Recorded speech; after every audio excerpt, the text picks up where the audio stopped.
ବିରି ପୁରା ପେଶା ହେଇ ରେଡି ହେଇ ରହିଛି।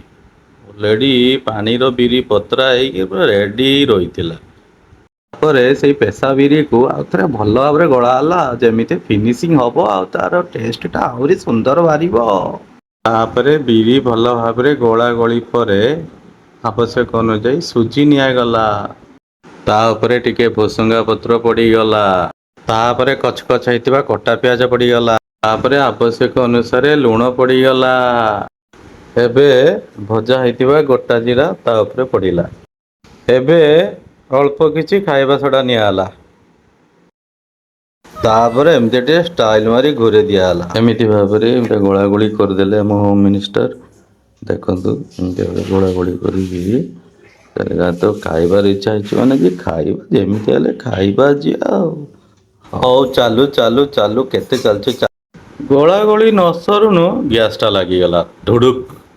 ତାପରେ ଇଏ କଣ ଚାଲିଲା ଚାଲିଲା ଏ କଣ ତାପରେ କଡେଇ ବସିଗଲାଣି। ତାପରେ ତ ତେଲ ଟା ମୁଖ୍ୟ ଆଉ। ତାପରେ ତେଲ ଗରମ ହେଲା ପରେ ଟିକେ ଟିକେ ଆଣିକି ତେଲରେ ପଡିଲା। ଦେଖନ୍ତୁ ପଡିଲା ପଡିଲା ପଡିଲା ପକେଇ ଚାଲିଲେ ପକେଇ ଚାଲିଲେ। ତାପରେ ବି ପୁଣି ପକେଇ ଚାଲିଲେ। ତାପରେ ବି ପୁଣି ପଡି ଚାଲିଲା।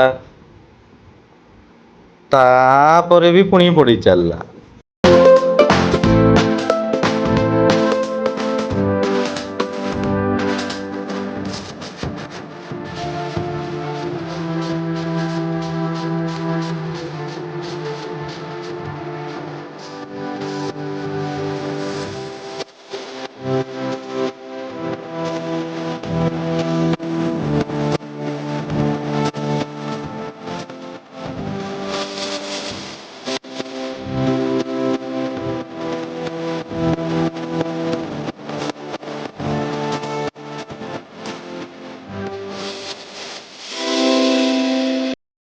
ଓହୋ ଏତେ କଷ୍ଟ ଏତେ ମେହନତ ପରେ ଏବେ ଯାଇ ରେଡି ହେଲା। ତାପରେ ପିଆଜ ଟିକେ ପ୍ଲେଟର ଦିଆହେଲା।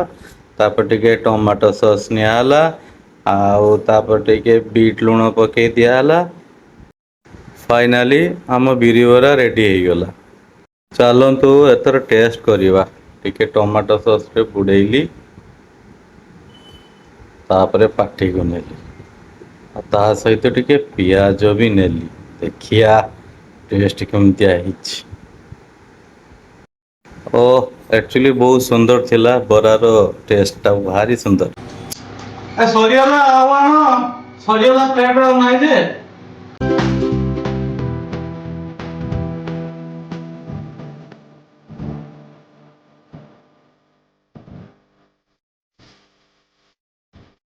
ଆଜି ସନ୍ଧ୍ୟାବେଳେ ବରା ଖାଇବାଟା ଭାରି ବଢିଆ ହେଲା। ଏମିତିଆ ଡେଲି ଡେଲି ଟିକେ ହୁଅନ୍ତା ଓ ଜମି ଯାଆନ୍ତା। ବଢିଆ ଲାଗିଲା ବରା।